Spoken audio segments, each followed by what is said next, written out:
ہے کہ Michael Jackson نے ہاتھ پہ کیا باندھے ہوئے تھے؟ دستانے، تاکہ کسی کے جراثیم میرے ہاتھ پر نہ لگے. اب آپ مائیکل جیکسن کو سمجھا سکتے ہو کہ ہاتھ اتار کے مسافہ کیا کرو؟ وہ بھی دلیل دے گا کہ میڈیکل سائنس یہ کہتی ہے کہ جراثیم ہاتھ کے ذریعے ہاتھ میں ٹرانسفر ہوتے ہیں، اور اس کی رپورٹیں پیش کر دے گا وہ. تو آپ کے پاس کیا جواب ہوگا؟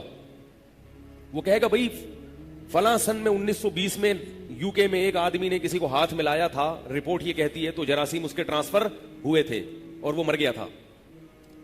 تو جب یہ امکان ہے، خارش تو لگ سکتی ہے نا، خارش زدہ آدمی کو آپ ہاتھ لگائیں گے تو امکان ہے نا خارش لگنے کا، بلکہ اس کے ساتھ بیٹھیں گے تو خارش لگنے کا امکان ہے، وہ چھینکے گا تو نزلہ لگنے کا امکان ہے، زکام کا امکان ہے. تو کیا ان امکانات کی وجہ سے مسافہ کرنا مسلمان چھوڑ سکتا ہے؟ اور گرین والے عید کے دن 3 دفعہ گلے ملنا چھوڑ سکتے ہیں؟ ہے بھائی، فیضان مدینہ والے عید کے دن 3 دفعہ گلے ملتے ہیں. تو کیا وہ یہ مان لیں گے یہ بات کہ بھائی مائیکل جیکسن تو گلے ملنا تو دور کی بات، وہ تو ہاتھ ملانے سے پہلے ہاتھ پہ کپڑا چڑھا رہا ہے، ذرا سے اس کے سامنے کوئی مائیکل جیکسن کے سامنے اگر چھینک دے نا، یہ دائرہ اسلام سے خارج ان کے نظر میں. یعنی جو ہاتھ ملانے پر آمادہ نہیں ہے اس کے سامنے آپ اگر چھینک دیں گے تو وہ تو آپ کا بیڑا غرق کر دے گا، بولے گا میں تو کب سے احتیاط کر رہا ہوں اور چھینک رہے ہو. تو میڈیکل سائنس تو یہ بھی کہتی ہے، لیکن شریعت اس کو کیا قرار دیتی ہے؟ توہم پرستی.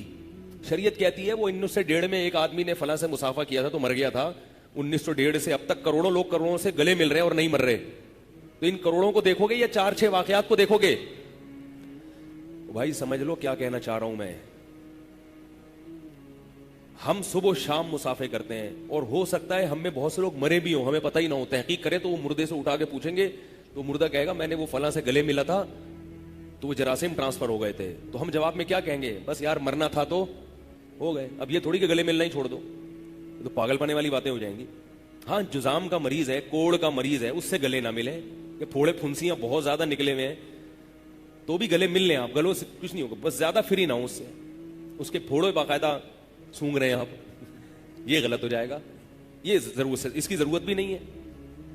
آ رہی ہے بات سمجھ میں کیا کہنا چاہ رہا ہوں؟ تو شریعت میں ہمیں اسباب اختیار کرنے کا حکم ہے، مگر اسباب اعتدال کے ساتھ اختیار کرنے کا حکم ہے. اسباب میں غلو اختیار کرنے کی اجازت، بولو بھائی، نہیں ہے. یہ جو لوگ کہتے ہیں نا کہ اسباب اختیار کرو پھر اللہ پہ توکل کرو، بات تو صحیح ہے، لیکن کون سے اسباب؟ جو معتدل اسباب ہوتے ہیں. وہمی بن کے اسباب اختیار کرنا، اس کی ایک مثال دیتا ہوں آپ کو. آپ کی شاپ ہے، آپ نے دیکھا کہ ڈاکہ پڑا کسی دکان پہ، آپ کو خبر ملی، آپ نے کیا کیا؟ آپ نے اس شاپ پہ موٹا تالا ڈال دیا. بلکہ میں شروع سے لے کے چلتا ہوں تاکہ جو بات میں سمجھانا چاہ رہا ہوں وہ مثال سے اچھی طرح سمجھ میں آ جائے. یہ میری باتیں سن کے سمجھ لو، اس سے آپ کو دنیا میں بھی سکون ملے گا.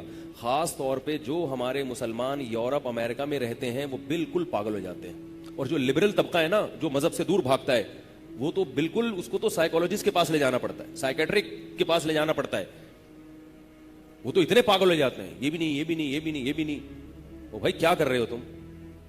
ایک دفعہ میں اپنے بچے کو لے گیا ڈاکٹر کے پاس، اسے کوئی بیماری تھی، بچہ 8-9 سال کا تھا. ڈاکٹر نے کہا اس کو حفاظتی ٹیکے تمام لگوائے ہیں آپ نے، ویکسینیشن مکمل ہوئی؟ میں نے کہا نہیں ہوئی.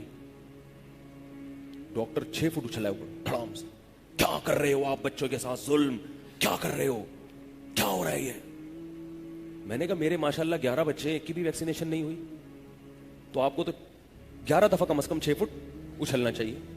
اور بچے کو ویکسینیشن نہ ہونے سے اتنا نقصان نہیں ہوگا، لیکن جتنا آپ کو 6 فٹ اچھلنے سے جو نقصان ہو رہا ہے اور ٹینشن لینے سے جو نقصان ہو رہا ہے، اور میرے بچے کو نہیں لگی، اس پر آپ اتنی ٹینشن لے رہے ہو. اس کو میں نے کہا نہیں، میرے دل میں یہ باتیں آ رہی تھی کہ کہتا تو وہ 12 فٹ اچھلتے، پھر ابھی تو 6 فٹ پہ غنیمت ہے، ٹانگ مانگ ہڈی پٹی سلین ٹوٹی ان کی.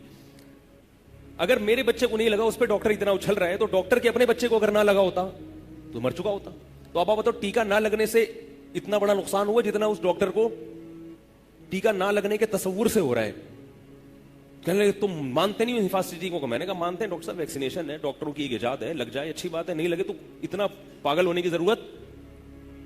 بھائی لگ جائے تو اچھی بات ہے، ٹھیک ہے، لگا دیے خناق کا، تپے دکا اور پتہ نہیں اس کے کولے پہ جتنے ٹیکوں کی گنجائش ہے آپ ٹھوک دیں، مجھے کوئی اعتراض نہیں ہے. لیکن اگر کسی بچے کے نہیں لگے، اتنا پاگل ہونا کہ ہائے کیا ہو گیا، ہائے کیا، یہ آپ کے پاگل ہونے کی دلیل ہے. آپ کو ایک ٹیکے کی ضرورت ہے. جس میں ایسے جراثیم ہوں جو خون میں جاتے ہی آپ کی طبیعت میں اطمینان اور وقار پیدا کریں اور آپ کی مینٹل اپروچ کو بڑھا دیں. آدم علیہ السلام کے زمانے سے لے کر آج تک بچے جو پیدا ہو رہے تھے بغیر ٹیکوں کے ہو رہے تھے. وہ بھائی قدرت کی سیٹنگ ہے, اللہ نے سب سسٹم پہلے سے رکھا ہوا ہے. میں نے تو اس لیے نہیں اپنے بچوں کو لگائے تاکہ لوگوں کے ذہن, میں اس کا قائل ہوں, لگا لیں آپ لوگ, میں منع نہیں کر رہا. کہیں کچھ کسی بچے کو کچھ ہو گیا میرے کھاتے میں لا کے ڈال دیں گے, اس نے بولا تھا. آپ لگا دیں اپنے بچوں کو, میں منع نہیں کرتا, اور یقیناً اس کے فائدے بھی ہوں گے, میں اس کا بھی منکر نہیں ہوں. لیکن یہ جو اتنا زیادہ غلو, گویا اللہ کا نظام ہی غلط ہو گیا ہے.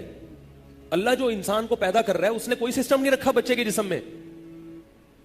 بچہ جیسے بیماریاں لے کے آتا ہے, بیماریوں کے خلاف دفاع کی قوت بھی لے کے آتا ہے. پھر بھی احتیاطاً کوئی لگا دے تو ہمیں اعتراض نہیں ہے, لگا لیں آپ لوگ, کوئی مسئلہ نہیں. تو لیکن اس کو فرض واجب نہ سمجھیں, نہیں لگنے سے کچھ بھی نہیں ہوتا. صلاح الدین ایوبی کے کتنے ٹیکے لگے تھے جو اس نے بیت المقدس فتح کیا, کتنی طاقت تھی اس کے بازوؤں میں. اگر کسی نے کوئی ڈاکومنٹری دیکھنی ہے نا, فلمیں چھوڑ دو, یہ جو مسلمانوں کی تاریخی ڈاکومنٹریز ہیں جو آتھینٹک ہیں وہ دیکھا کریں. صلاح الدین ایوبی پر عربوں نے ایک فلم بنائی ہے, عربوں نے, کسی اور کی نہ دیکھیں, مصر نے بنائی ہے یا عمان نے, کئی گھنٹے کی ہے. وہ آپ دیکھیں, اس میں بے حیائی نہیں ہے, اور اگر اللہ نہ کرے کوئی بے حیائی کا سین آتا ہے تو اسے فوراً گزار دیں. اول تو ہے نہیں اس میں, وہ عربوں نے بنائی ہے علماء کی نگرانی میں. وہ آپ دیکھیں تو آپ کو پتہ چلے گا کہ مسلمانوں کا ماضی, بولو بھائی کیا تھا, مسلمانوں کا ماضی کیا تھا, اور ہم کیا ہو گئے. وہی دیکھیں, اس کے علاوہ ایسا نہ ہو کہ وہ دیکھتے دیکھتے کچھ اور دیکھنا شروع کر دیں. تو آپ کو مسلمان فاتحین ملیں گے, کتنے پاورفل ہوتے تھے, کتنے طاقتور ہوتے تھے. کسی کے کوئی ٹیکا, فارمی مرغی کے کتنے ٹیکے لگتے ہیں اور دیسی مرغی کے لگتا ہے کوئی. نیچرل لائف گزارو, بچوں کو بسکٹوں سے دور رکھو, بچوں کو یہ تیل تلی ہوئی چیزیں, پاپڑ کھلا رہے ہو اور پھر پتہ نہیں کیا کیا کھلا رہے ہو, ان چیزیں دور رکھو, انشاءاللہ بچہ فٹ رہے گا. اور اگر ساری دنیا کے سارے ٹیکے لگا دیے اور یہ بازاری چیزیں نہیں چھوڑی, پاپڑ بسکٹ جو بازار کے آ رہے ہیں, بچہ بیمار رہے گا. تبھی آپ دیکھ لینا. لیکن پھر بھی میں ٹیکوں کا مخالف نہیں ہوں, یہ ڈاکٹروں کی فیلڈ ہے, ڈاکٹروں سے پوچھیں. ڈاکٹر اگر مشورہ دیتا ہے ٹیکا لگاؤ, لگا دیں, مگر ایک ڈاکٹر کے بھی لگائیں. وہ والا ٹیکا جو میں کہہ رہا ہوں, اس ٹیکے سے یہ ہوگا کہ جس نے ٹیکا نہیں لگایا ہوا ہوگا تو ڈاکٹر کہے گا اچھا چلو ٹھیک ہے لگا لیتے تو اچھا ہوتا مولوی صاحب, ایک احتیاط کی بات, بس اتنا کافی ہے.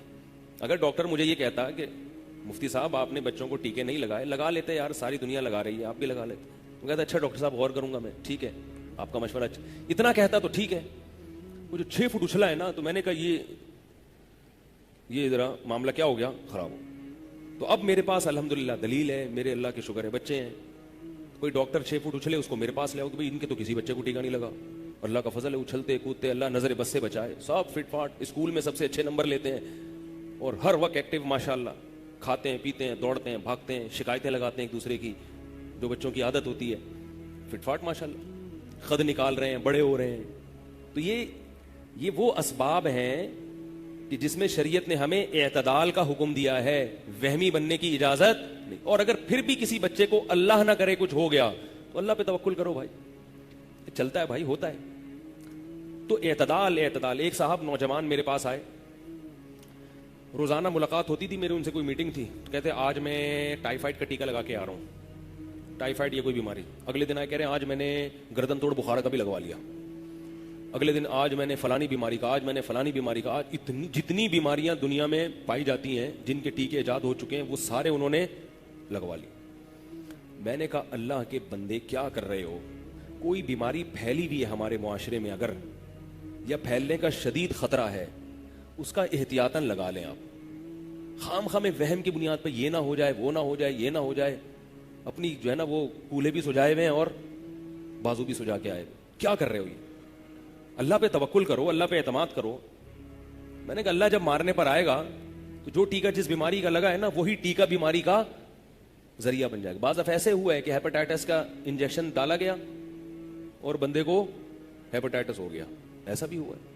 پولیو کے قطرے پلائے گئے اور کیا ہو گیا, پولیو ہو گیا. میں نہیں کہہ رہا کہ ہمیشہ ہوتا ہے, کبھی کبھار ایسا بھی ہو جاتا ہے. اور میں نے کہا اگر اتنی چیزوں سے حفاظت کر رہے ہو, ٹرک کے نیچے آ کے مر گئے, اس کا بھی ٹیکا لگاؤ, کیونکہ ان بیماریوں کا امکان اتنا نہیں ہے جتنا ایکسیڈنٹ سے مرنے کا امکان ہے, تو ٹیکا اس کا بھی لگاؤ.